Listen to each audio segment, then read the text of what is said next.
অভিযোগ নেই। আমরা গ্যারান্টি দিয়ে বলতে পারি ইনশাল্লাহ আগামীতে যদি আপনারা নির্বাচিত করেন, আগামী 5 বছরও উনি এই ধরনের কোনো অপরাধী হবেন না, এই গ্যারান্টি আমরা দিতে পারি। যদি চাঁদাবাজ মুক্ত, সন্ত্রাস মুক্ত, দখলবাজ মুক্ত কোনো ক্যান্ডিডেট যদি আপনাদের কাছে পান, তাহলে আপনাদের উপকার অনেকগুলো। একটা উপকার আমি একটু বলবো, সেটা হলো আপনাদের এই সামনে যে রাস্তাটা আছে, এই রাস্তা যে সময় করে আপনি জানবেন যে প্রতি কিলোমিটার রাস্তায় যদি 10 লক্ষ টাকা খরচ হয়, প্রথম টেন্ডারে পাশ হয় এটা 20 লক্ষ টাকা। 20 লক্ষ টাকা যে সময় পাশ হয় তখন সরকার প্রধান ওখান থেকে 10 লাখ টাকা নিয়ে নেয়, নিয়ে এবার 10 লাখ টাকা এলাকায় পাঠায়। 10 লাখ টাকা এলাকায় পাঠানোর পরে এলাকার স্থানীয় যিনি এমপি থাকেন তিনি নেয় 25%। 25% নেওয়ার পরে এইবার যে এলাকায় কাজ হয় সেই এলাকায় যিনি দায়িত্বশীল থাকেন নির্বাচিত দলের, যদি আওয়ামী লীগ জয়লাভ করে, আওয়ামী লীগের থানা সভাপতি, সেক্রেটারি, ওয়ার্ড সভাপতি, সেক্রেটারি, ছাত্রলীগ, যুবলীগ, তাঁতি লীগ, যত লীগ আছে সব লীগের 2%, 3%, 5% দিয়ে 80% চলে যায়। 80% চলে যাওয়ার পরে যে টাকা থাকে কাজ করে এক সাইড দিয়ে, অন্য মাথায় যেতে যেতেই ওই রাস্তা শেষ। এখন আপনি এটা বলতে পারেন যে একজন যদি বিরোধী দলের এমপি এবং সরকার দলের এমপির ডিফারেন্স থাকতে পারে, আপনি বলতে পারেন, কিন্তু আমরা এটা বলবো একজন সরকারি দলের এমপি যে টাকা অনুদান পায় একজন বেসরকারি দলের এমপিও সেম অনুদান পায়। কাজে আপনাদের এখানে কোনো টেনশনের কারণ নেই। এই জন্য আমরা আপনাদেরকে গ্যারান্টি দিয়ে বলতে পারি যদি রাস্তা উন্নয়নের জন্য 10 লক্ষ টাকা বাজেট হয়, 10 লক্ষ টাকারই কাজ হবে, 1 টাকা কম পাবেন না। এইটুকু গ্যারান্টি আমি আপনাদের কাছে দিয়ে যেতে পারি। কাজেই আগামী 12 তারিখ আপনাদের এইটা চিন্তার বিষয়। আপনার একটা ইমাম নির্বাচন করেন, একটা পূজা মন্দিরের একজন ঠাকুর নির্বাচন করেন। এই নির্বাচন করার সময় আপনারা দেখেন এর কোনো খারাপ বৈশিষ্ট্য আছে কিনা, ওর স্ত্রী বেপরদায় চলে কিনা, খারাপ কাজ করে কিনা, ওনার ইনকাম হালাল কিনা, অন্য জায়গায় টাউট বদমাইশ কোনো কিছু করে কিনা। সামান্য একটা মসজিদের জন্য, সামান্য একটা মন্দিরের জন্য আপনারা যদি এইটা করেন, আজ আপনাদের লক্ষ লক্ষ মানুষের ইমাম নির্বাচিত হবে, প্রতিনিধি নির্বাচিত হবে। আপনাদেরকে এটা দেখা উচিত নয়? এখন হলো যে আমরা এখানে যে সমাবেশ করে যাচ্ছি এর সাথে সাথে অন্য দলও এখানে আসবে, আপনারা তার কাছে জবাব চাইবেন যে ভাই আপনাদের পেশা কি, আপনারা লক্ষ লক্ষ কোটি কোটি টাকা খরচ করছেন, কোথা থেকে পেয়েছেন, আপনাদের কোথায় ইনকাম, আপনাদের আগের সম্পত্তি কত ছিল, এখন কত আছে, ভবিষ্যতে কত হবে, এই গ্যারান্টিগুলো নেবেন। যদি ওনারা সদুত্তর দিতে পারে তাহলে আপনারা তাকেই ভোট দিবেন। যদি সদুত্তর না দিতে পারে তাহলে আমরা যে ক্যান্ডিডেট নিয়ে আসছি আপনাদের কাছে সেই ক্যান্ডিডেটকে আপনারা দয়া করে ভোট দেবেন।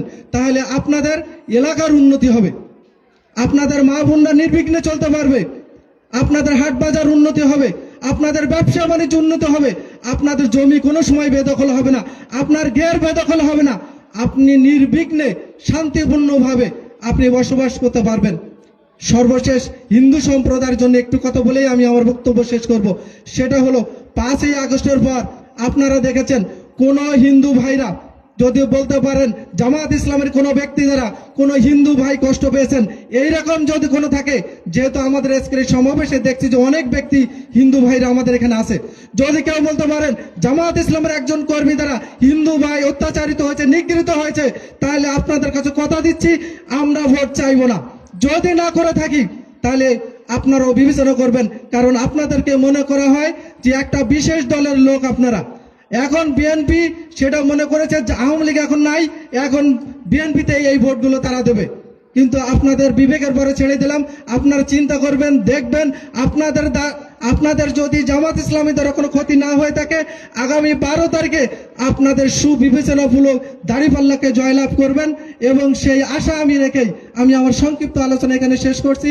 আসসালামু আলাইকুম ওয়া রাহমাতুল্লাহি ওয়া বারাকাতুহু। ধন্যবাদ অ্যাডভোকেট শফিকুল ইসলাম লিটন ভাইকে। উনি আমাদের পার্শ্ববর্তী ইউনিয়ন সোলাদানা ইউনিয়নের বুনিয়াদি এক পরিবারের সন্তান। উনি খুলনায় আইন পেশার সাথে জড়িত আছেন।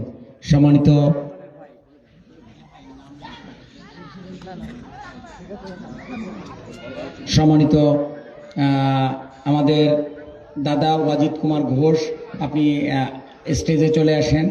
আমাদের মাঝে আরও স্টেজের মানে অডিয়েন্সে বসে আছে সাবেক ভারপ্রাপ্ত চেয়ারম্যান, সাবেক ইউপি সদস্য মোহাম্মদ জহিরুদ্দিন শেখ।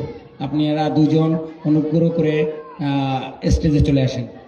সম্মানিত উপস্থিতি, এই পর্যায়ে বক্তব্য রাখার জন্য অনুরোধ করছি বাংলাদেশ জামায়াত ইসলামের খুলনা জেলা শাখার কর্মপরিষদ সদস্য, ইসলামী ছাত্র শিবিরের সাবেক সভাপতি, পাইকগাছা উপজেলা চেয়ারম্যান প্রার্থী মাওলানা এস.এম. আমিনুল ইসলাম। আমি মুহতারামকে বক্তব্য রাখার জন্য অনুরোধ করছি। আসসালামু আলাইকুম ওয়া রাহমাতুল্লাহি ওয়া বারাকাতুহু। হিন্দু ভাই বোনদের প্রতি আন্তরিক প্রীতি এবং শুভেচ্ছা। সম্মানিত সভাপতি, সম্মানিত প্রধান অতিথি, পাইকগাছা কয়রার জনগণনন্দিত নেতা জননেতা জনাব মাওলানা আবুল কালাম আজাদ, উপস্থিত রয়েছেন বিভিন্ন জামাত ইসলামী সহ অন্যান্য দলের নেতৃবৃন্দ, সংগ্রামী সম্মুখে উপবিষ্ট আছেন সংগ্রামী ভাই বোনেরা। আমরা পরিবর্তন চাই, পরিবর্তন করি। এই দেশ ভাগ হয়েছিল 1947 সালে, শান্তি হয়নি। আবার আমরা প্রয়োজন মনে করলাম বৈষম্য দূর করার জন্য 1971 সাল দেশ আবার স্বাধীন হলো এক সাগর রক্তের বিনিময়ে। দেশে শান্তি আসলো না। আবার প্রয়োজন হলো ফ্যাসিস্টকে দেশ থেকে পরাজিত করে পতন করার জন্য 24-এ আবার এক সাগর রক্তের বিনিময়ে ফ্যাসিস্ট এর পতন হলো, পালিয়ে গেল সে। কিন্তু এখনো কিন্তু শান্তি হয়নি। হয়েছে? হয়নি। ভাইরা আমার, বোনেরা আমার, শান্তি আসলে কোনো ক্রমেই এভাবে সম্ভব নয়। শান্তির একটা রাস্তা আছে, একটা মাত্রই রাস্তা, আর সে রাস্তা হলো সৎ মানুষকে দিয়ে দেশ চালাতে হবে। সাথে সাথে আমাদেরকে যিনি সৃষ্টি করেছেন সৃষ্টিকর্তার আইন মেনে চলতে হবে। এই দুইটার সমন্বয়েই শান্তি আসতে পারে। আমরা যদি পিছনের দিকে লক্ষ্য করি তাহলে দেখব আমরা জামাত ইসলামীর আগে একটি ক্যাবিনেটে 2 জন মন্ত্রী ছিলেন। যখন কেয়ারটেকার এসে দুর্নীতির খোঁজখবর নিলেন, এই 2 জন মন্ত্রীর বিরুদ্ধে কোনো অভিযোগ করতে পারেন নাই। তাদের বিরুদ্ধে কোনো দুর্নীতির কারণে দায়ে কোনো মামলা হয় নাই। অথচ আমাদের দেশের 2 জন প্রধানমন্ত্রীকে সেই সময় অ্যারেস্ট করে তাদেরকে সাব জেলে রাখা হয়েছিল। আপনারা জানেন তো ভাইরা আমার? সুতরাং আমাদের যদি সৎ লোক দিয়ে দেশ শাসন না করা হয়, তাহলে আমাদের অ্যাডভোকেট সাহেব যে ব্যাখ্যা দিলেন, এই বরাদ্দ হবে আর সব লুটে পেটে খেয়ে তাদের ভাগ্যের উন্নতি হবে। আপনারা কি এই জাতির ভাগ্যের উন্নতি চান? চান না কেন? উনি বলছেন আমি চাই না। এ তো একটা মুশকিল হয়ে গেল। আপনারা আগামী দিন এই জাতির ভাগ্যের উন্নতি তো আমরা সবাই চাই, কি বলেন? এই চাইতে গেলে আমাদের দেশের 4টা বড় দল, এর 3টা দল এই দেশ শাসন করেছে, কিন্তু ভাগ্যের কোনো পরিবর্তন হয়নি, উন্নতি হয়নি। একটি দল এখনো শাসন করি নাই, সেই দলটির নাম কি? জামাত ইসলামী। সুতরাং আসুন আগামী 12 তারিখে আমরা দাঁড়িপাল্লায় ভোট দিয়ে খুলনা 6 সহ দেশের, আমাদের সারা দেশে যে যেখানে আছে, আত্মীয় স্বজন আছে, ভাই ব্রাদার আছে, তাদেরকে আমরা আহ্বান জানাই সকলেই যেন দাঁড়িপাল্লায় ভোট দেন এবং এই দাঁড়িপাল্লার প্রার্থীদেরকে বিজয়ী করে আগামী দিন একটা সুন্দর ক্যাবিনেট গঠনের মাধ্যমে এই জাতির ভাগ্যের পরিবর্তন যেন হয়, সেই জন্য আমরা যেটুকু সময় আছে এই সময় আমরা চেষ্টা চালিয়ে যাই। সংগ্রামী ভাইয়ের আমার, আমরা যদি তেঁতুল গাছ লাগাই এবং আমের আশা করি, তাহলে এটা কি আম পাওয়া যাবে? আমাদের এই জন্য সোনার মানুষদেরকে দায়িত্ব দিতে হবে, তাহলে সোনার একটি দেশ গড়ে উঠবে। আমরা তেঁতুল গাছ লাগাবো আর আম খেতে চাবো, এটা কিন্তু সম্ভব নয়। এই জন্য আসুন আগামী দিন আমরা এই দাঁড়িপাল্লার প্রার্থীকে বিজয়ী করি, এই আহ্বান জানিয়েই আজকের জনসভায় সংক্ষিপ্ত কথা এখানে শেষ করছি। সকলকে ধন্যবাদ।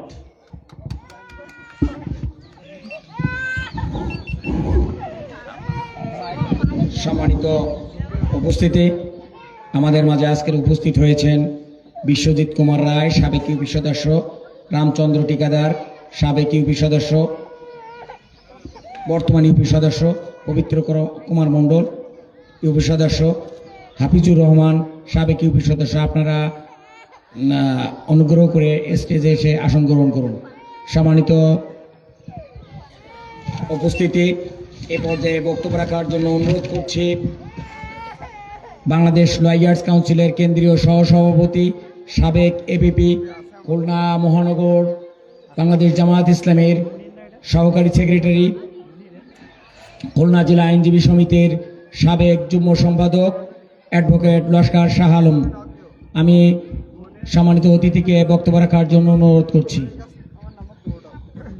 আসসালামু আলাইকুম ওয়া রাহমাতুল্লাহি ওয়া বারাকাতুহু। হিন্দু ভাইদের প্রতি আমার আন্তরিক প্রীতি এবং শুভেচ্ছা। আসন্ন জাতীয় সংসদ নির্বাচন উপলক্ষে দেলুটি ইউনিয়ন কর্তৃক আয়োজিত দাঁড়িপাল্লা প্রতীকের প্রার্থী 11 দল সমর্থিত জামায়াত ইসলামী মনোনীত জননেতা মাওলানা আবুল কালাম আজাদ সাহেবের আজকের এই নির্বাচনী সভার সম্মানিত সভাপতি, সম্মানিত সর্বস্তরের জনতা, যেহেতু এরপরে প্রধান অতিথি বক্তব্য রাখবেন, আমরা কথা না বাড়িয়ে সংক্ষেপে কয়েকটি কথা বলে শেষ করতে চাই। প্রথমত হলো এই 12ই ফেব্রুয়ারি নির্বাচন জাতির এই গুরুত্বপূর্ণ সময়ে অনেক বেশি গুরুত্ব রাখে আগামী জাতীয় সংসদ নির্বাচন। এ ব্যাপারে আপনারা একমত তো? আজকে যারা উপস্থিত রয়েছেন, আমি মনে করি এই এলাকার সবচেয়ে দায়িত্ববান ব্যক্তি, গুরুত্বপূর্ণ ব্যক্তি এখানে উপস্থিত রয়েছেন। মহিলাদের পক্ষ থেকেও ঠিক অনুরূপ দায়িত্বশীল ব্যক্তি এখানে উপস্থিত রয়েছেন বলে আমি মনে করি। আপনাদের মাধ্যমে আপনাদের পরিবার, পার্শ্ববর্তী জনসাধারণের কাছে এই মেসেজটুকু পৌঁছে দিবেন। আজকের যা শুনছেন, প্রার্থী যা বলবেন, এই দাবি রাখতে চাই। আমার ভোট আমি দেব, যাকে খুশি তাকে দিব, এই স্লোগান আজকের নতুন নয়। কিন্তু আজকের এই প্রেক্ষাপটে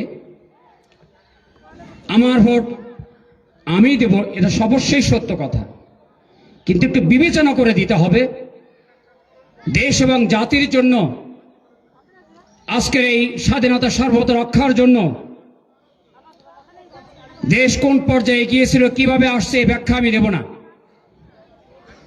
কিন্তু আমরা স্পষ্ট দেখতে পাচ্ছি এদেশের সাধারণ মানুষ এবং বিশ্ব মিডিয়া তারা স্পষ্টভাবে বুঝতে পারছে এবারের 12 তারিখের নির্বাচনে দাঁড়িপাল্লা প্রতীকের প্রার্থীরা বিজয়ী হয়ে জাতীয় সংসদে সরকার গঠনের একটি সুযোগ পাচ্ছে। এ কথা কি ঠিক? তাই যদি হয়, তাহলে আজকের আমাদেরকে সিদ্ধান্ত নিতে হবে আগামী 12ই ফেব্রুয়ারি নির্বাচনে এই এলাকার জন্য মাওলানা আবুল কালামের হাতকে শক্তিশালী করার জন্য দাঁড়িপাল্লা প্রতীকে ভোট দিতে হবে, ঠিক কিনা? এই পার্শ্ববর্তী দাকো পটিয়াঘাটার ওখানে একজন প্রার্থী আছে, প্রার্থীর নাম জানেন আপনারা? জামায়াত ইসলামী মনোনীত বাবু কৃষ্ণ নন্দীকে প্রার্থী দেওয়ার পরে সারা দেশের এবং বিশ্ব মিডিয়াগুলো বুঝতে পেরেছে জামায়াত ইসলামী এমন কোন সংগঠন নয় জামাত ইসলামী সরকার গঠন করতে চায় সকল মানুষের অধিকার নিয়ে। জামাত ইসলামী সরকার গঠন করতে চায় অতীতের সকল কিছু ভুলে গিয়ে দেশ রক্ষার জন্য, স্বাধীনতা রক্ষার জন্য আমাদেরকে অতন্ত্র প্রহরীর ভূমিকা রাখতে হবে। সেই সিদ্ধান্ত নিয়ে জামাত ইসলামী হিন্দু মুসলিম সকল শ্রেণীর ভাইদেরকে নিয়ে দেশ গড়ার কাজে আজকের একটি অঙ্গীকার করেছে। 11 দল একমত হয়েছে। দেশ যে পর্যায়ে গিয়েছিল সেখান থেকে যদি হেফাজত করতে হয়, সুন্দরভাবে গড়ে তুলতে হয়, দাঁড়িপাল্লা এবং অন্যান্য 11 দলের প্রতীককে বিজয়ী করতে হবে। প্রাণপ্রিয় ভাইয়ের আমার, আমি বলতে চাই আজকের মা বোনদের উদ্দেশ্যে একটি কথা বলবো। সেটি হলো তাদের ভোট অত্যন্ত গুরুত্বপূর্ণ। আমরা হিসাব করে দেখেছি এই এলাকায় মাত্র 2000-এর মতো বেশি পুরুষ ভোট আর 2000-এর মতো কম ভোট হচ্ছে মহিলা। 4,23,000 সামথিং ভোট রয়েছে। তাহলে এই সংখ্যক মহিলা ভোট, ঘরে বসে থাকার কোনো সুযোগ নেই। আমি প্রথমে যে কথাটা বলেছিলাম, দায়িত্বশীল ব্যক্তি এবং মহিলারা রয়েছেন, তাদের দ্বারা এই অঞ্চলে দাঁড়িপাল্লার হাতকে শক্তিশালী করতে হলে সকাল সকাল ভোট কেন্দ্রে যেতে হবে। সন্ধ্যাবেলায় বিজয়ী হয়ে বীর বেশে দাঁড়িপাল্লাকে বিজয়ী করার জন্য আপনার প্রচেষ্টা চালাবেন ইনশাআল্লাহ। আমি শেষে যে কথাটা বলতে চাই, আস্তে আস্তে শুনলাম এলাকায় সুপেয় পানির খুব অভাব রয়েছে, এলাকায় রাস্তাঘাটের সমস্যা রয়েছে, চিকিৎসার সমস্যা রয়েছে, মসজিদ মন্দির জরাজীর্ণ অবস্থা রয়েছে। এই বিষয়গুলো প্রধান অতিথি যিনি আজকের প্রার্থী, তিনি কথাগুলো বলবেন। আমি আমার পক্ষ থেকে দাবি রাখতে চাই, এই এলাকার সমস্যার সমাধানের জন্য সব এলাকার তুলনায় অগ্রণী ভূমিকা রাখবেন। এই দাবি আমরা রাখতে পারি কিনা বলেন? সংগ্রামী ভাইয়ের আমার, আমি পরিশেষে যে কথাটি বলতে চাই, টেকনাফ থেকে তেতুলিয়া, রূপসা থেকে পাথুরিয়া যে গণজোয়ার সৃষ্টি হয়েছে, আমি বলতে চাই রুহুল কুদ্দুস সাহেব একটি ভালো লোক ছিলেন। তার এই ধারাবাহিকতায় মাওলানা আবুল কালাম আজাদ সেই দায়িত্ব পালন করতে আজকের সিদ্ধান্ত দেওয়া হয়েছে, সিদ্ধান্ত পালন করবেন ইনশাআল্লাহ। আসুন দাঁড়িপাল্লার হাতকে শক্তিশালী করি, এই আহ্বান জানিয়ে আমার কথা শেষ করছি। আমা তৌফিক ইল্লা বিল্লাহ। আসসালামু আলাইকুম ওয়া রাহমাতুল্লাহ। সম্মানিত উপস্থিতি, এ পর্যায়ে বক্তব্য রাখার জন্য অনুরোধ করছি বাংলাদেশ জামায়াত ইসলামী খুলনা জেলা শাখার সংগ্রামী সিনিয়র নায়েবে আমির উপাধ্যক্ষ মাওলানা গোলাম সোহরা সাহেবকে। সম্মানিত সভাপতি, প্রধান অতিথি, বিশেষ অতিথিবৃন্দ, সমবেত দিলটিবাসী সকলকে বাংলাদেশ জামায়াত ইসলামের পক্ষ থেকে সালাম এবং শুভেচ্ছা। প্রিয় বোনেরাও এখানে আছেন। আমরা বাংলাদেশ জামায়াত ইসলামীর যিনি এমপি প্রার্থী, তিনি 2012 সাল থেকে এই মাটির মানুষের মধ্যে তিনি তার সম্পৃক্ততা বজায় রেখেছেন এবং বাংলাদেশ জামায়াত ইসলামীর ইতিপূর্বে দুইবার বিপুল ভোটে নির্বাচিত এমপি অধ্যক্ষ শাহ মোহাম্মদ রুহুল কুদ্দুস সাহেব আপনাদেরকে সেবা দিয়েছেন। আমাদের শীর্ষ 2 জন মন্ত্রী 3টি মন্ত্রণালয়ের দায়িত্ব পালন করেছেন। আজ পর্যন্ত বাংলাদেশের কোনো গোয়েন্দা সংস্থা এই রিপোর্ট দিতে পারে নাই বাংলাদেশ জামায়াত ইসলামের এই শীর্ষ 2 জন মন্ত্রী এবং এমপিরা একটি টাকার কোনো দুর্নীতি করেছে। সংগ্রামী ভাই বোনেরা, আপনাদের কাছে আমরা প্রশ্ন রাখতে চাই, যদি দেশ এবং জাতিকে সুন্দর সাবলীল নিরাপদ একটি দেশ এবং জাতি গড়তে হয়, একটি সুখে সমৃদ্ধশালী বাংলাদেশ বিনির্মাণের জন্য যদি আমাদের চিন্তা থাকে, অবশ্যই যাকে দায়িত্ব দেওয়া হবে, যিনি এমপি হবেন, মিনিস্টার হবেন, তাকে অবশ্যই একজন ভালো, সৎ, দক্ষ, যোগ্যতা সম্পন্ন ব্যক্তি হতে হবে। সেজন্য আপনাদের কাছে বাংলাদেশ জামায়াত ইসলামীর যিনি এমপি প্রার্থী, নিঃসন্দেহে তিনি একজন সৎ, যোগ্য এবং দক্ষতা বজায় রাখবেন এবং একটি টাকার কোন দুর্নীতির অভিযোগ আমি আজকে এই মঞ্চে ঘোষণা দিয়ে যাচ্ছি, আমাদের নেতৃবৃন্দ আছেন, ইনশাআল্লাহ একটি টাকার কোন দুর্নীতি তিনি করবেন না। এই তাদের যদি সাহস থাকে তারা এই ধরনের কথা শব্দ চয়ন তারা উচ্চারণ করুক। সংগ্রামী ভাই বোনের, আসুন একটি সুখী সমৃদ্ধশালী জাতি গঠনের বাংলাদেশ জামাত ইসলামের এই গণজাগরণে আপনারা দাঁড়িপাল্লা প্রতীকে ভোট দিয়ে আমাদের এমপি প্রার্থী, আমাদের প্রিয় নেতা জনাব মৌলানা আবুল কালাম আজাদ সাহেবকে আপনারা বিপুল ভোটে বিদায় করবেন। সকলকে ধন্যবাদ। আখির দাওয়ানা আলহামদুলিল্লাহি রাব্বিল আলামিন। সম্মানিত উপস্থিতি, আমাদের এলাকাবাসীর পক্ষ থেকে বক্তব্য রাখছেন দেলুটি ইউনিয়নের কৃতি সন্তান বিগড়ডাঙ্গা সরকারি প্রাথমিক বিদ্যালয়ের সাবেক প্রধান শিক্ষক উপেন্দ্রনাথ গোলদার। সম্মানিত স্যারকে বক্তব্য রাখার জন্য অনুরোধ করছি। অত্র নির্বাচনী সভার সম্মানিত সভাপতি, প্রধান অতিথি এবং অত্র এলাকাবাসী, শ্রীনিবেদে আমার প্রণাম, স্নেহাশিস সালাম গ্রহণ করবেন। আমি এই নির্বাচনী জনসভায় বলতে চাই, একজন এমপি সে জনগণের সেবক, এই প্রতিশ্রুতি দিয়েই আমাদের কাছে আসেন। তার কাছে আমাদের অনেক কিছু চাওয়া পাওয়ার থাকে, কিন্তু বিশেষত আমাদের দেলুটি ইউনিয়নবাসীর পক্ষ থেকে আমি বলতে চাই যে অনেক কিছু চাওয়া পাওয়ার ভিতর আমাদের 1 নম্বর দাবি, এই আমরা এখানে যেন বন্যা জলোচ্ছ্বাসে প্লাবিত না হই। এই নির্বাচনী সভায় আপাতত আপনি এই আশ্বাস বাণীটুকুনি আমাদের দেবেন, এই আশাবাদ ব্যক্ত করি।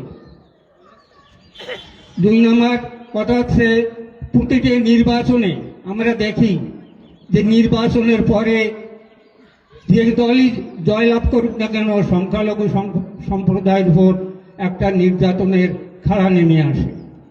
আগামীতে আপনার নেতৃত্বে এই জিনিসটা যাতে আর ভবিষ্যতে না হয় সেই আশাবাদ ব্যক্ত করি। আর একটা কথা বিশেষভাবে বলতে চাই, আপনার এই যে কর্মী বাহিনী, বিশেষত আমি এই সময় খেয়াল করেছি আমাদের তেলিখেলি আশাপুর, মাসুদ, রশিদ, আফজাল, এরা অক্লান্ত পরিশ্রম করছে। এই কর্মীর মূল্যায়ন না হলে ভবিষ্যতে হয়তো এরা হতাশ হবে, ব্যথা হবে। সেই সঙ্গে এটাও আপনার কাছে আশা রাখি যে মহান সৃষ্টিকর্তার কৃপায় আপনি আপনার অভিষ্ট লক্ষ্যে পৌঁছে আগামীতে এই কয়রা পাইকগাছা ভোটারের সিংহভাগ যাতে আপনার কর্মী বাহিনী হিসেবে গড়ে ওঠে, সেই আশাবাদ ব্যক্ত করি। সেই সঙ্গে এই কর্মী বাহিনী সম্পর্কে আমি বিশেষ একটি কথা বলতে চাই।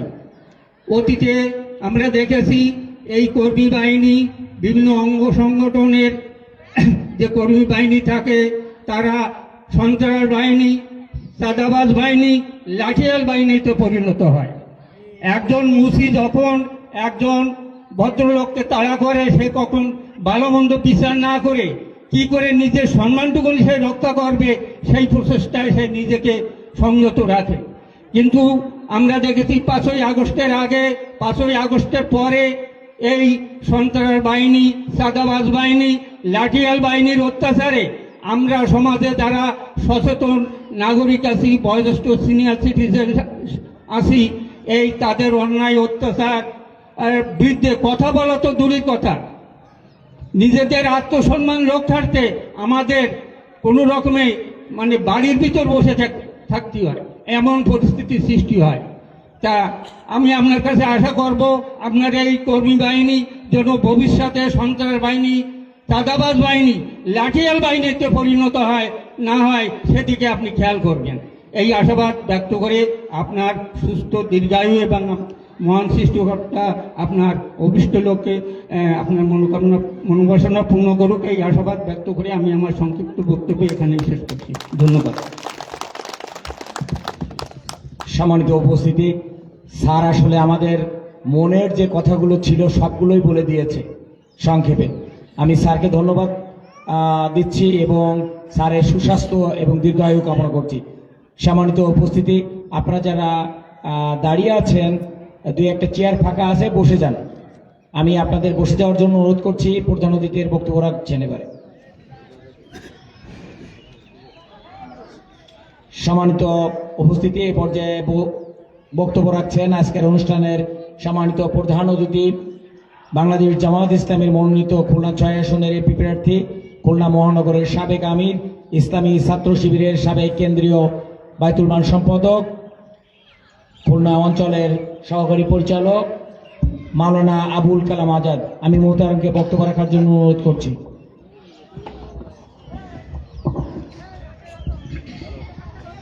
ইন্নাল হামদুলিল্লাহ ওয়াসসালাতু ওয়াসসালামু আলা রাসূলিল্লাহ। বাংলাদেশ জামাত ইসলামী দেলওটি ইউনিয়ন কর্তৃক আয়োজিত আগামী 12ই ফেব্রুয়ারি জাতীয় নির্বাচনকে সামনে রেখে আজকের এই নির্বাচনী জনসভার সম্মানিত সভাপতি, দেলওটি ইউনিয়নের সভাপতি জনাব গোলাম মুস্তফা, জামাত ইসলামী সহ 11 দলের নেতৃবৃন্দ, অত্র এলাকার সকল ধর্মের গণ্যমান্য ব্যক্তিবর্গ, আমার সামনে উপস্থিত অত্র এলাকার আমার হৃদয়ের সাথে সম্পৃক্ত ভাই ও বোনেরা, আসসালামু আলাইকুম ওয়া রাহমাতুল্লাহি ওয়া বারাকাতুহু। মুসলিম ভাইদের প্রতি আমার অনেক অনেক শুভেচ্ছা, ভালোবাসা এবং অভিনন্দন। যেহেতু মুসলিম ভাইদের নামাজের সময় হয়ে গেছে, আবার আজকে অনেকের রোজাও আছে, এই জন্য ইচ্ছা থাকলেও বেশি কথা বলা যাবে না। আমি আমার কথাকে কয়েক ভাগে বিভক্ত করেই বলতে চাই। প্রথম কথা হলো আমার ব্যক্তিগত এবং পারিবারিক পরিচয়। আমার নাম শুনেছেন আবুল কালাম আজাদ। আমার গ্রামের বাড়ি হলো কয়রা উপজেলা, কয়রা ইউনিয়ন, সদর ইউনিয়নের 6 নম্বর কয়রা গ্রাম। আমার আব্বা আম্মা ইন্তেকাল করেছেন, বড় ভাই এবং বড় ভাইও ইন্তেকাল করেছে। আমরা এখন আছি 2 ভাই। এই যে আমার পাশে বসে আছে অ্যাডভোকেট শাহ আলম, খুলনা জজ কোর্টে প্র্যাকটিস করছেন। আর আমার 4 বোন, তারা ঘর সংসার করছে। আমার 3টি ছেলে, 1টি মেয়ে। বড় ছেলে ইঞ্জিনিয়ার, মেজো ছেলে MBA কমপ্লিট করে চট্টগ্রামে চাকরি করছে, আর ইঞ্জিনিয়ার চাকরি করছিল ঢাকায়। ছোট ছেলে হাফেজে কোরআন, সরকারিভাবে স্কলারশিপ নিয়ে মিশর আল আজহার ইউনিভার্সিটিতে পড়তে গেছে। একটা মাত্র মেয়ে ম্যাথমেটিক্স অনার্স ফাইনাল পরীক্ষা দিয়েছে, বিবাহ দেওয়া হচ্ছে, জামাই মেয়ে ঢাকা থাকে। পৈতৃক সূত্রে আমরা যে জায়গা জমি ভিটে বাড়ি পেয়েছি আমাদের ভাই বোনদের মধ্যে ভাগ করে নিয়েছি এবং আমার গ্রামের বাড়িতে সেটা রয়েছে। এইটুকু, এর চেয়ে বেশি কিছু আর পরিচয় আমার নাই।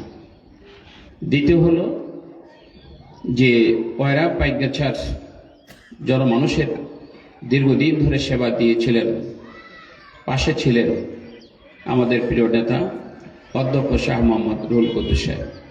1983 সাল থেকে 2008 সাল পর্যন্ত তিনি আপনাদের মাঝে ছিলেন এবং 2বার তিনি এমপি হয়েছিলেন। 2008 সাল নির্বাচন করার পর তিনি শারীরিকভাবে বেশ অসুস্থ, যার কারণেই বাংলাদেশের জামায়াত ইসলামী আমাকে নির্বাচন করার জন্য এই এলাকায় নির্ধারণ করেছে। আমি 2012 সাল থেকে আজ পর্যন্ত এমন কোনো পাড়া নেই, মহল্লা নেই, বাড়ি নেই যেখানে আমি মানুষের সাথে শুভেচ্ছা বিনিময় করার জন্য যাই। যাওয়ার পরেই মানুষের সাথে যে ভালোবাসা গড়ে উঠেছে, মা বোনদের সাথে যে পরিচয় হয়েছে, আমি মনে করি আপনারা আমাকে ভালোবেসেছেন, আমিও প্রাণ ভরে আপনাদেরকে ভালোবেসেছি এবং কয়রা পাইকগাছার লক্ষ লক্ষ মানুষকে আমি হৃদয়ের স্থান দিয়েছি। এই ভালোবাসা, এই বন্ধন আমি আশা করি আপনারা 12ই ফেব্রুয়ারি দাঁড়িপাল্লা প্রতীকে ভোট দেওয়ার মাধ্যমেই আমাকে জয়যুক্ত করে আপনাদের সেবা করার সুযোগ আপনারা করে দিবেন।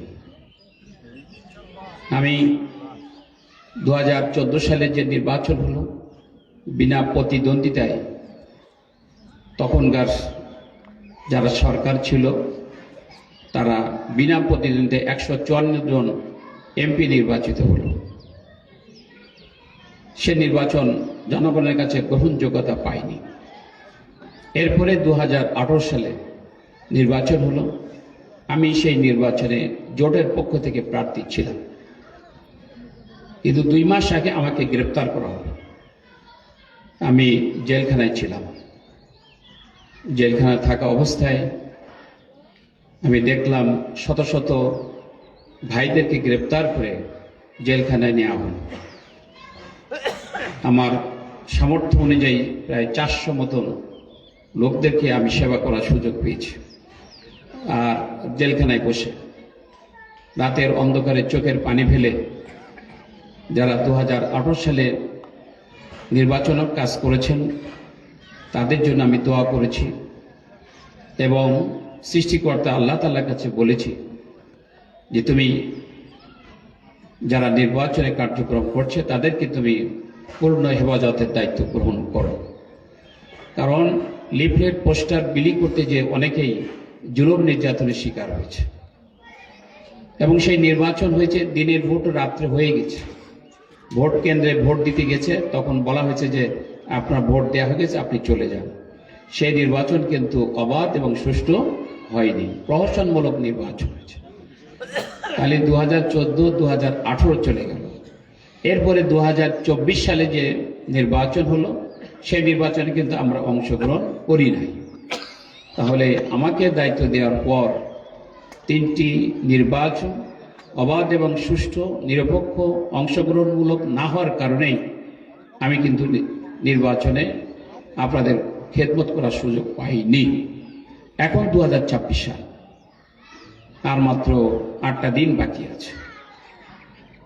আমরা মনে করি সরকার ঘোষণা দিয়েছে যে অবাধ এবং সুষ্ঠুভাবে নির্বাচন হবে, মহা উৎসবের সাথে ভোটাররা ভোট দিতে যাবে।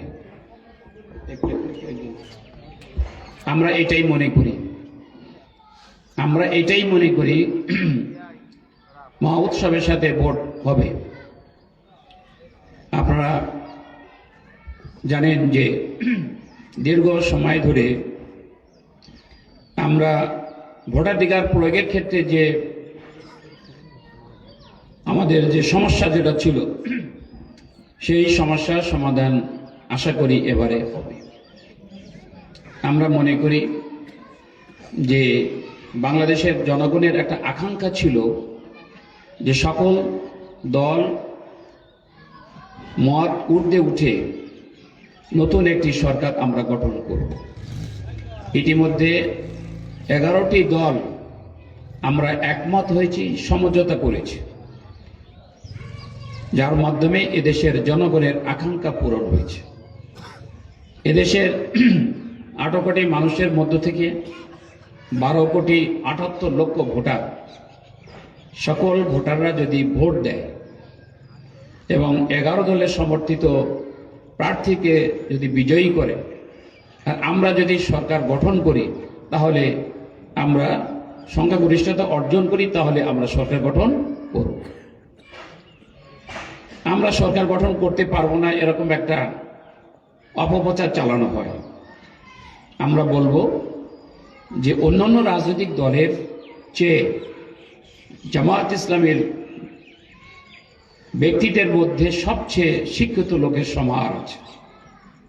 আমাদের অগণিত MBBS ডাক্তার আছে, অগণিত ইঞ্জিনিয়ার আছে, ডক্টর আছে, প্রফেসর আছে, প্রিন্সিপাল আছে, মুহাদ্দিস আছে, এরপরে আমাদের আইনজীবী আছে, এরপরে আলেম ওলামা আছে। অতএব আমাদের কোনো ঘাটতি নাই। আমরা আগামী নির্বাচনের মধ্য দিয়ে আমরা কিভাবে সরকার গঠন করব সামিট পলিসিতে সেটা বলে দেওয়া হয়েছে। অতএব আমরা প্রস্তুত হয়ে গেছি। এখন আপনাদের রায়ের দরকার। বিশেষ করে খুলনা 6 কয়রা পাইকাছার লক্ষ লক্ষ মানুষ একটা জিনিস চাচ্ছে যে সৎ এবং যোগ্য লোককে আমরা ভোট দেব। আমার কাছে বিভিন্নভাবে কথা আসছে, আমি সেই কথাগুলো বলতে চাই না, তবে এখানে অমুসলিমদের সংখ্যা অনেক বেশি। এই ডেলুটিতে সবচেয়ে বেশি আমি আসার চেষ্টা করেছি। আমাদের মুরব্বী বলেছেন এই যে পদ্মা ভেঙে যাওয়ার পর 13টি গ্রাম প্লাবিত হয়েছিল, শত শত হাজার হাজার সকল ধর্মের লোকজন রাস্তার উপরে বসবাস করেছে। এই যে আমাদের সভাপতি গোলাম মুস্তফা আর সেলিম সভাপতি সেক্রেটারির নেতৃত্বে রাত দিন 24 ঘন্টা আমরা পরিশ্রম করেছি আপনাদের সেবা দেওয়ার জন্য। যত ধরনের সংস্থা ছিল সকল সংস্থা আমাদের মাধ্যমেই আপনাদের কাছে এই খাদ্য খাবার পৌঁছানোর জন্য চেষ্টা করছে। আমি কয়েকবার আসছি। এই যে কালীনগর পদ্মা যে ভেঙে গেল তেলিখালি, সেখানে আমি বৃষ্টি হচ্ছে, ঝমঝম করে বৃষ্টি হচ্ছে, আমি সেখানে আসছি। আসার পরে বলল যে এখানে বেড়িবাঁধ নির্মাণের ক্ষেত্রে গাফলতি হচ্ছে। আমি সাথে সাথে ওখানে দাঁড়িয়ে বৃষ্টির মধ্যে দাঁড়িয়ে আমি কথা বলেছি, এবং ভেকুর অভাবে আরো ভেঙে যাওয়ার উপক্রম হয়েছিল। আমি তারপরের দিন ভেকুর ব্যবস্থা করেছি, ইউনোর সাথে কথা বলেছি, এসওর সাথে কথা বলেছি, এবং এই যে প্লাবিত এলাকাগুলোতে যে সমস্ত মানুষ ক্ষতিগ্রস্ত হয়েছে কেউ বলতে পারবে না যে আমার বাড়িতে আপনি যান নাই। ম্যাক্সিমাম অধিকাংশ সকল ধর্মের মানুষের কাছে আমি যাওয়ার চেষ্টা করেছি। এই স্কুলে ভিজিট করার সময় বলল যে আমাদের সুপ্রিয় পানির অভাব। এখানে দাঁড়িয়ে আমি কথা বলেছি, তার কয়েকদিনের মধ্যেই মনে হয় ট্যাঙ্কি আসছে, ট্যাঙ্কি দেওয়া হয়েছে।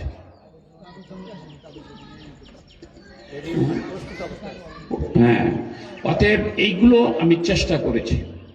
এখন আপনাদের যে দাবিটা সেটা হলো বেড়িবাঁধ নির্মাণ। আমার প্রশ্ন থেকে যাচ্ছে যে প্রত্যেক বছরে হাজার কোটি টাকা বাজেট হয়, সে টাকাটা যায় কোথায়? কেন আমার বেড়িবাঁধ ভাঙবে? অতএব টেকসই বেড়িবাঁধ নির্মাণের ব্যাপারে আমি নির্বাচিত হলে প্রথম কাজ হবে টেকসই বেড়িবাঁধ নির্মাণ।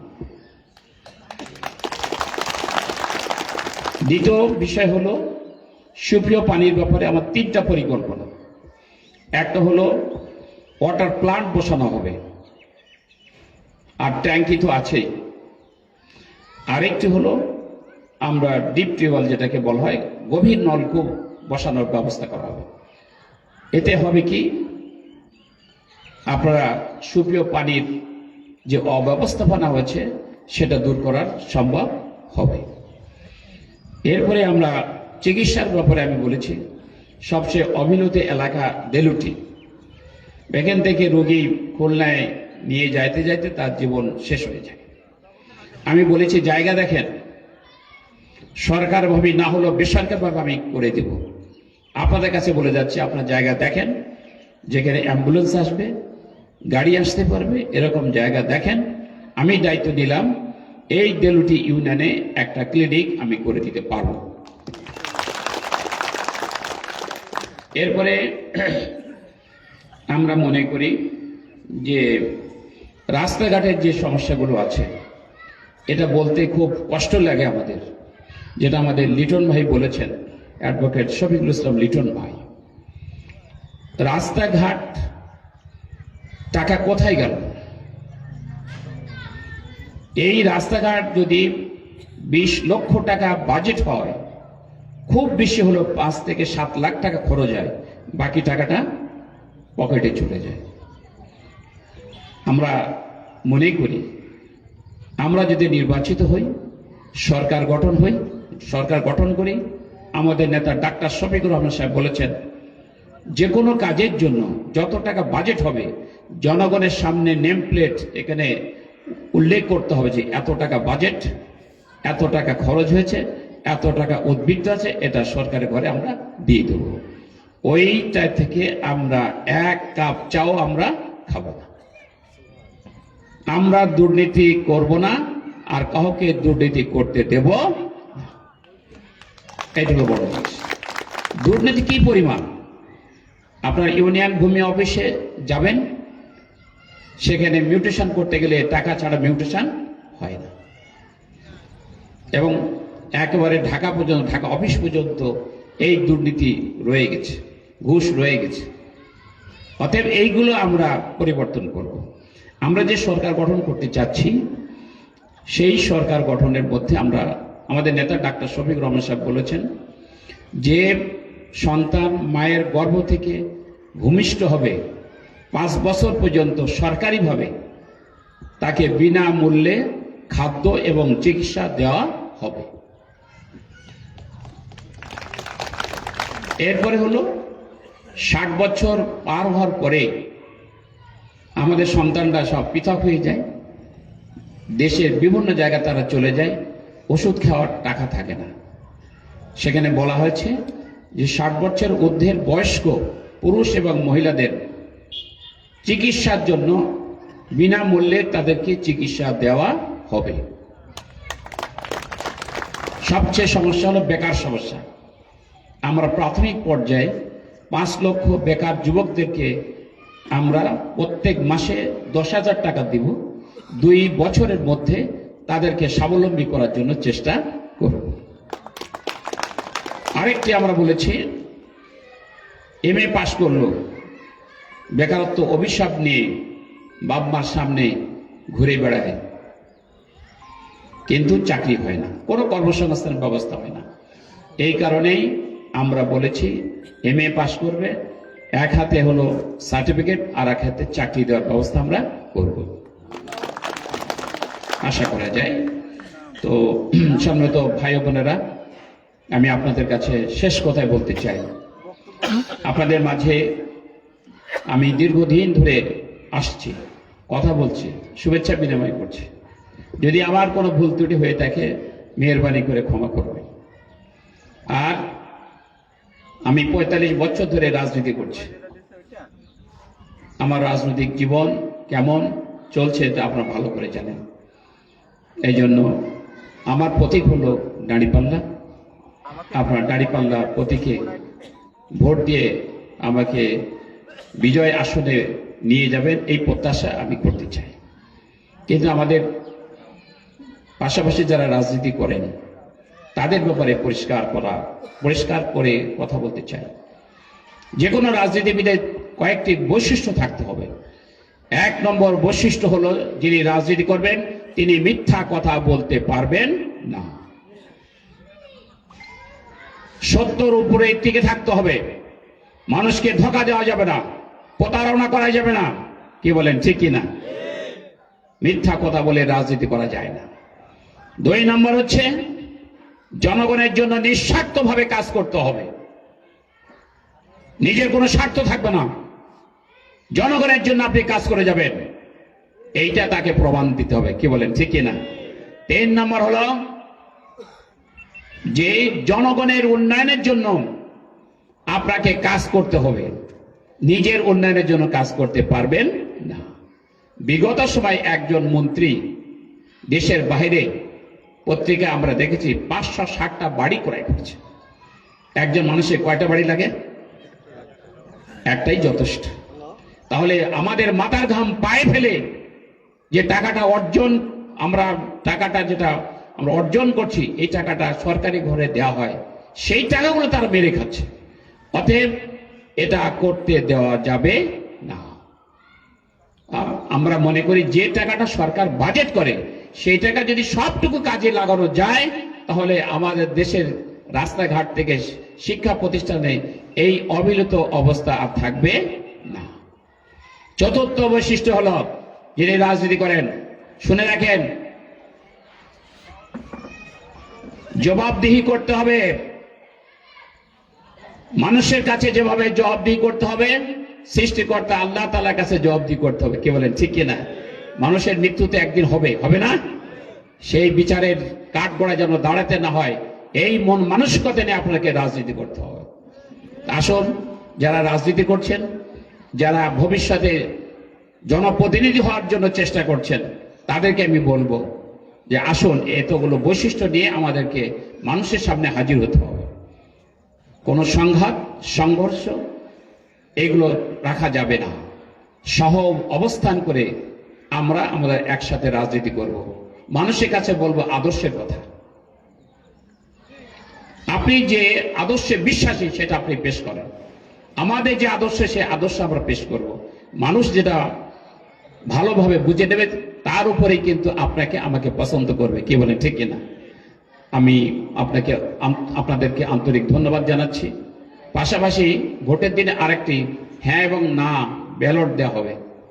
আমরা দেশ কি পরিবর্তন চাই? কথা বলেন, পরিবর্তন চাই? চাই। তাহলে আপনারা হ্যাঁতে সিল দিবেন। দেশের রাষ্ট্র কাঠামোগুলো আমরা সংস্কার চাই। দুর্নীতি মুক্ত রাষ্ট্র চান? সন্ত্রাস মুক্ত রাষ্ট্র চান? তাহলে হ্যাঁতে সিল দেবেন। আর পর্দার মধ্যে 5টা দলের প্রার্থী আছে, ডান পাশে দেখবেন দাড়িপাল্লা, দাড়িপাল্লায় আপনার সিল দেবেন। আশা করি আমি বিজয় হয়ে আপনাদের পাশে আবার আসব। সবাই ভালো থাকুন, সুস্থ থাকুন। এই ধরনের জনসভার হয়তো আমি করতে পারবো না, কয়েকদিন বাকি আছে। আপনাদের ভোটে বিজয়ী হলে এই হাটবাটি সরকারি প্রাথমিক বিদ্যালয়ের মাঠে সবাইকে ডেকে পরামর্শ মিটিং করব। যার যার সমস্যা আছে, যার যার কথা আছে সেগুলো বলবেন। আমরা আপনাদের পাশে থেকে সেই সেবাটা, সেই উন্নয়নের কাজ করব। সবাইকে ধন্যবাদ। সম্মানিত অতিথিবৃন্দ, সবাইকে ধন্যবাদ। সম্মানিত উপস্থিতি, এ পর্যায়ে বক্তব্য রাখছেন আজকের অনুষ্ঠানের সম্মানিত সভাপতি, বাংলাদেশ জামায়াত ইসলামী বিলুট ইউনিয়ন শাখার সভাপতি মোহাম্মদ মোস্তফা কামাল সর্দার।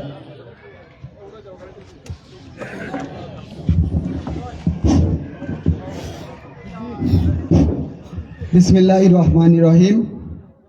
সম্মানিত সভাপতি, বিশেষ অতিথি এবং সামনে উপবিষ্ট আছেন আমার সাংবাদিক ভাইরা এবং এই অত্র অঞ্চলের প্রাণপ্রিয় ভাই ও বোনেরা, সবাইকে শ্রেণীভেদে নমস্কার এবং শুভেচ্ছা।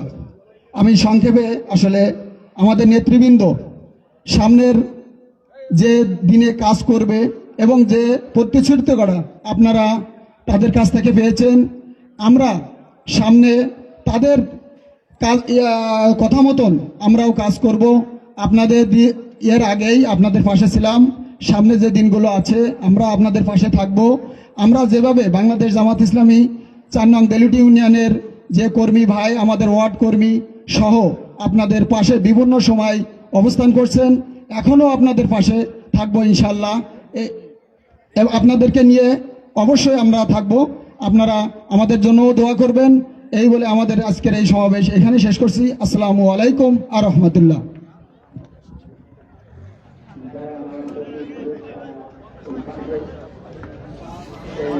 পাশের স্কুলে